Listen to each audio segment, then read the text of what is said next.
Okay, dah record dah. Mobile Legend cikgu ada. Kita Mobile Legend ni. Okay, muka surat 49. Dianya cerita tentang sahabat-sahabat kita. Tengok, dengar respons dan tulis. Mak di sebelah kiri ni dia cakap apa ni? Siapa boleh tolong bacakan? Mak dia kata, minta buka tingkap bilik Dahlia biar udara segar masuk. Bila udara bilik kamu tertutup, pintu tertutup, lampu tertutup, tingkap tertutup, tak ada udara segar yang masuk, tak ada oksigen. Jadi apa yang berlaku, kamu tak sihat lah sebenarnya, sebab udara yang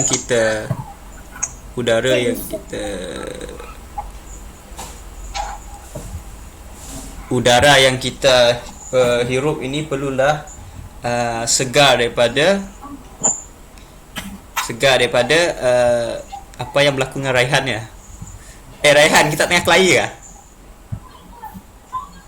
Oh, Abang Raihan, tolong jangan kacau adik awak tu. Okey, kita sambung.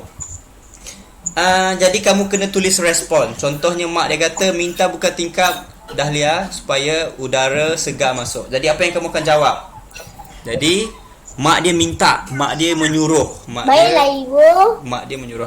Baiklah ibu. Boleh? Jadi macam Aisyah kata tadi, baiklah ibu. Okey, bagus. Baiklah ibu. Apa lagi jawapan yang kamu boleh tulis? Boleh tak kamu tulis okey?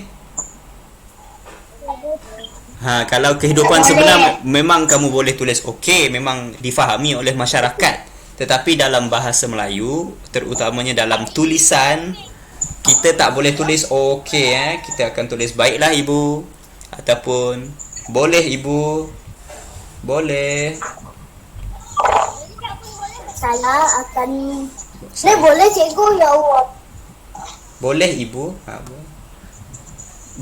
Boleh ibu, maksudnya boleh lah. Tapi yang paling sesuai baiklah lah. Betul sih, baiklah. Tapi untuk kamu fahamkan, jadi setiap perbualan dialog pasti ada respon, pasti ada cara jawab dia. Kalau kamu tengok yang ni, semuanya adalah ada kata perintah. Mak dia suruh buka, minta buka. Yang kedua bawah ayah dia ni, Aiman, tolong tutup makanan itu dengan tudung saji supaya tidak dihinggapi lalat. Okey. Baik ibu, saya akan membuka tiga. Boleh aja bu. Nombor 3 yang bawah sekali ni, sila sidai baju. Di bawah sinar matahari supaya baju tidak lembab. Ni mungkin cikgu dia kata sila sidai baju di bawah matahari. Jadi kamu akan tengok perkataan sila, kamu akan tengok tolong tutup, sila sidai. Yang atas ni minta buka. Maksudnya ketiga orang sebelah kiri ni minta tolong, ataupun dia sedang menyuruh orang sebelah kanan ini untuk melakukan sesuatu. Okey, jadi sebagai contoh lain, cikgu contoh kita lukis 2 orang di sini. Satu. Okey, satu sahabat kita warna biru. Okey, sahabat. Ya saya. Jadi sebelah kiri. Cikgu buat apa ni? Ya saya. Cikgu buat apa ya? Ni memang. Nombor 3 mana cikgu? Nombor 3 kita tak jawab lagi. Tunggu jap. Okey. Nombor ini mana? Kita belum jawab lagi. Nombor 3 mana cikgu? Belum lagi Rahan, belum lagi. Kita belum jawab lagi. Tunggu Kejap. Okey, jadi di sini ada 2 sahabat. Apa yang mereka lakukan? Okey, ni abang dia. Ni adik dia. Okey, jadi apa abang dia kata kat adik dia? Dia kata, baca kami. minta tolong. Selalunya abang minta tolong adik tolong ambilkan Gelas. Apa maksud gelas? Gelasan. Cangkir. Cangkir. Cawan, cikgu cawan. Okey, tolong ambilkan gelas. Ataupun dia tulis saya adik. Adikku. Okey. Jadi apa kamu nak jawab kepada kalau kamu adik? Tolong ambilkan gelas adikku. Kamu nak jawab apa? Baik. Abang, saya akan ambil. Kalau kamu adik yang baik, kalau kamu adik yang baik, kamu akan kata baiklah abang. Pun. Ada yang kata ambil lah kau rimbun. Ya babi. Baiklah abangku. Ataupun kamu nak tahu kata ambillah sendiri. Ambillah sendiri.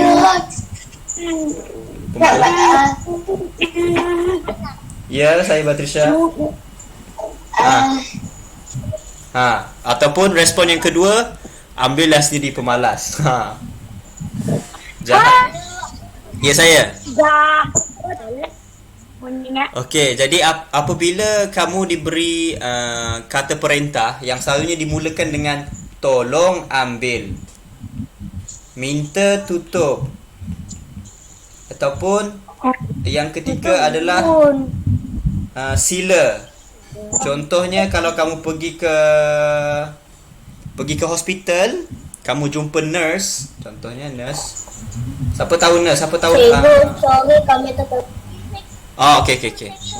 Apakah nurse kita panggil dia sebagai Cikgu dah jawab kan nombor 2 cikgu. apa nurse bahasa Melayu? Ya Allah, lupa. Cikgu jawab nombor 2. Belum jawab. Aduh. Belum lagi. Cikgu tunjuk contoh. Jururawat. Okey, jururawat. Doktor lain, jururawat lain. Doktor tu yang bagi kamu. Doktor tu yang tukang bedah tu, yang tukang tengok kamu sakit apa, tapi jururawat orang yang menolong doktor. Jadi biasanya jururawat kakak kita. Contoh ni jururawat. Jururawat pakai jururawat. Contohnya kamu datang ke hospital kerana apa? Jadi kita ambil contoh sakit, ada yang demam. Siapa pernah demam yang sesak sakit batuk-batuk? Siapa pernah guna inhaler? Inhaler pula. Inhaler. Betul. Bentuknya seperti ini. Siapa pernah guna benda ni? Apa yang Yang bernafas tu. Kalau kamu batuk-batuk, dia akan bagi kamu untuk pesakit yang mengalami batuk-batuk. Best. Seronok tak guna benda tu? Cikgu rasa best. Dia keluar asap-asap putih kan? Dia keluar asap-asap putih. Okey, jadi jururawat tu dia akan selalu gunakan perkataan. Contohnya apabila seseorang bercakap dengan orang yang dia tidak kenal ataupun orang yang lebih tua, dia akan kata sila. Contoh, sila masuk ke dalam bilik ini. Sila masuk ke bilik doktor nombor 10. Cikgu, apa kita kena pakai kan? Kerana kemungkinan ada pesakit itu mengalami kesukaran bilanya bernafas ataupun yang perlukan oksigen yang lebih. Contoh cikgu dulu pakai benda tu apabila waktu kecil cikgu batuk-batuk sampai cikgu rasa sakit tekak. Batuk yang sangat sakit lah. Siapa nak kelakar, bila kelakar bunyi macam biasa cikgu cakap nama saya nasi goreng, tapi waktu kamu saya tekak nama macam ni sifat kelakar. Jadi nurse ni pun bawa. Jadi perkataan yang kamu akan dengar dia akan sebut sila. Sila masuk. Tolong datang. Okey, faham Jadi cara jawabnya kebanyakannya adalah baiklah. Baiklah, dan kamu tulislah apa-apa sahaja yang kamu inginkan selepas tu. Okey, jom kita kembali kepada soalan tadi. Minta buka tingkap bilik Dahlia biar udara segar masuk. Okey. kamu tulislah apa-apa sahaja yang kamu nak tulis, tapi yang penting mesti ada baiklah. Baiklah. Jadi ada tak cara untuk menjawab? Tapi macam mana nak tulis tu cikgu? Baiklah ibu, macam ni. Baiklah ibu. Ataupun kalau kamu nak, kamu boleh salin balik. Baiklah ibu, saya akan membuka tingkap bilik. Kamu salin balik. Okey. Yang pertama, kamu akan tulis baiklah. Okey, semua tulis baiklah besar macam yang cikgu kata. Baca sekarang tak betul. Baiklah ibu, tapi kamu kena tambah koma,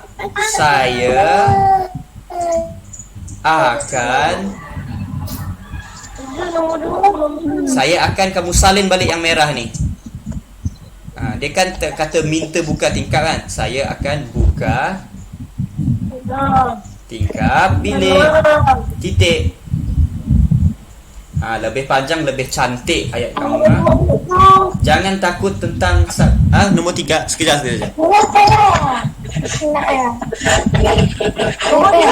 Jadi jawapan pertama adalah baiklah ibu, saya akan buka tingkap bilik. Seperti yang kita dah belajar, yang perlu kita hafal hanyalah baiklah. Ini saja. Baiklah. Dan apa yang kamu buat? Kamu tambah saya akan. Kamu salin sahaja apa yang ada di sini. Jadi tidak perlu pun untuk kamu susah payah untuk memikirkan ayat sebenarnya. Tapi kalau kamu nak ayat lain pun boleh. Contohnya, baiklah ibu, tingkap bilik itu saya bukakan. Contohnya ayat pasif. Ataupun kalau kamu nak tulis sebaliknya, baiklah ibu, saya suka bilik saya berudara segar. Ataupun kamu pun mengiyakan apa yang dikata ni. Baiklah ibu, saya juga inginkan udara segar. Apa-apa sahaja huraian. Pun boleh. Tapi yang paling senang kamu ulang balik suruhan yang disuruh tu. Dia kata minta buka tingkap bilik. Jadi kamu kata baiklah ibu, saya akan buka tingkap bilik. Macam itu. Senang, betul Zid? Okey, seterusnya. Nombor 2. Nombor 1 dah siap orang semua? Sudah siap dah? Okey, bagus.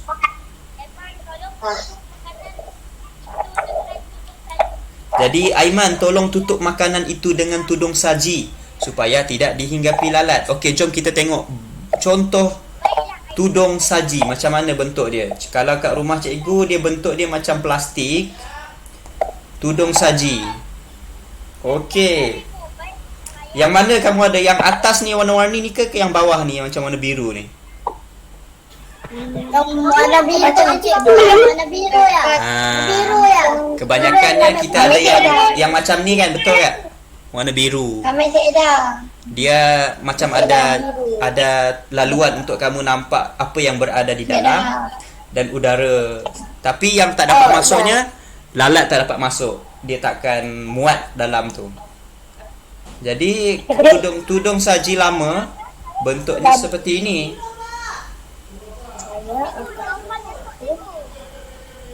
Ada lagi. Okey, ini adalah bentuk tudung saji zaman dahulu. Waktu dulu, bukan zaman dahulu, masih ada lagi orang guna tudung saji yang daripada anyaman rotan ni. Okey, seterusnya. Siapa pernah tengok telur lalat dekat makanan? Saya dah. Si pernah? Telur lalat makanan.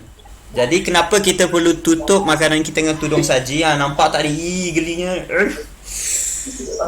Nampak?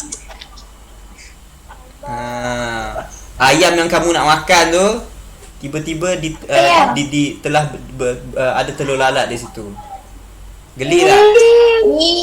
Kalau kamu makan benda ni, tengok ayam goreng. Ayam goreng tapi ada telur lalat warna putih-putih tu.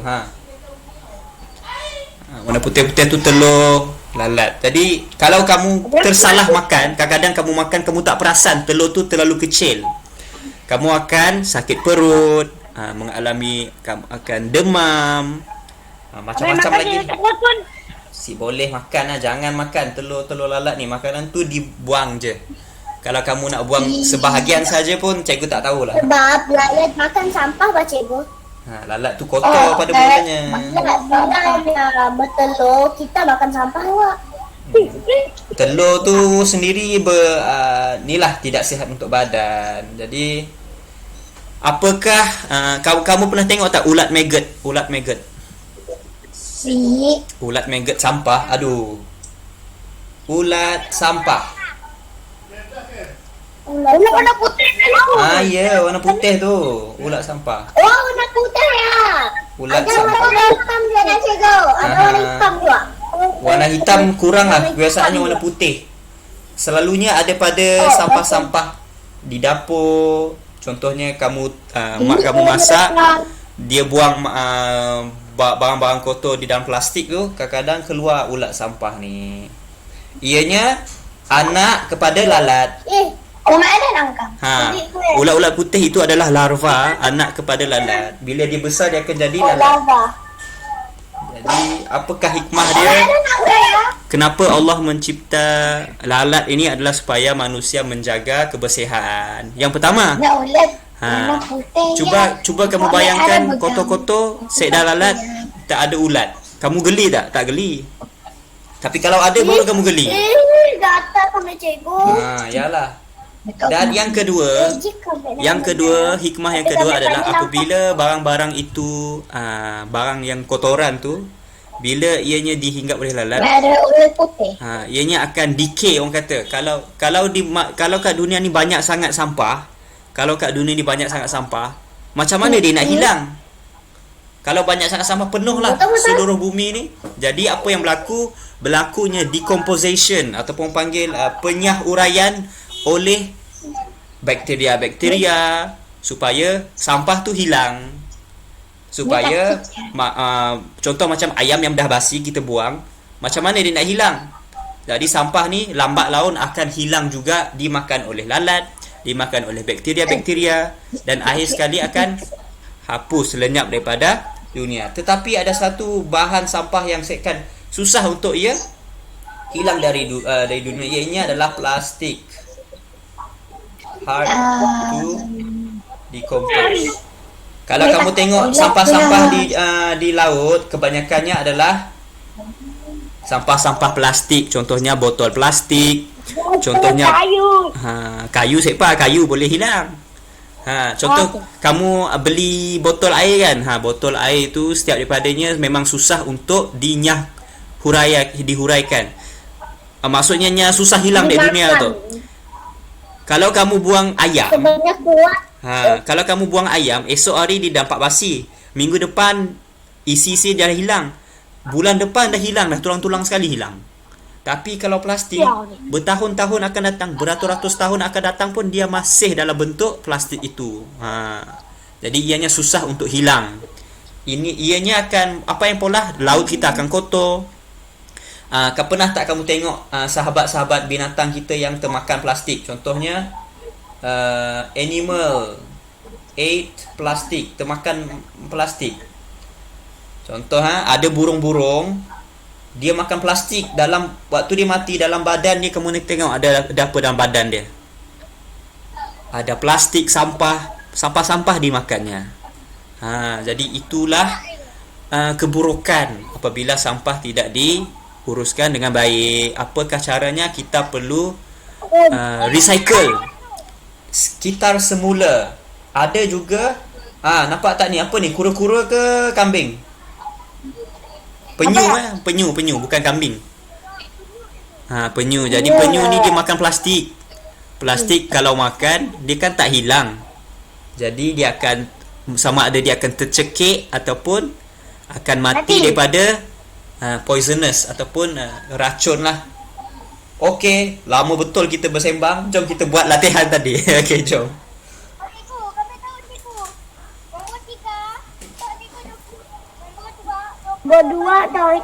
Nombor 2. Okey, jom. Kita cari kata arahan dia. Dia sebut Aiman. Siapa nama Aiman situ? Uwais Aiman bin apa? Nama kita Aiman nak? Saya dah. Okey. Gurau je. Okey, jadi Aiman dia kata tolong tutup makanan itu dengan tudung saji supaya tidak dihinggapi lalat. Jadi kamu cari perkataan tolong, minta ataupun sila. Tolong. Ya. Baiklah ayah, saya akan tutup. Okey, dengan bagus tudung jawapan. saji. Bagus jawapan Naufal. Dia kata baiklah. Baiklah ayah. Saya tutup saji. Okey. Baiklah saya pula dah. Baiklah ayah. Jadi kamu akan tulis saya akan. Kamu cari balik apa kata arahan tadi. Arahan dia di sini ya, tutup. Tolong tutup makanan. Tutup makanan itu dengan tudung saji. Saya akan tutup makanan itu. Lego, saya nampak gelap Lego. Oh, warnanya si terang sekejap. Kami pun si nampak juga sebenarnya. Cikgu tukar warna sekejap Cikgu ambil warna purple lah. Hitam. Warna hitam. Boring warna hitam. Baiklah ayah. Sekarang dah jelas tak Iris? Hijau. Okey, nombor 3 kita akan guna warna hijau Saya akan tutup makanan itu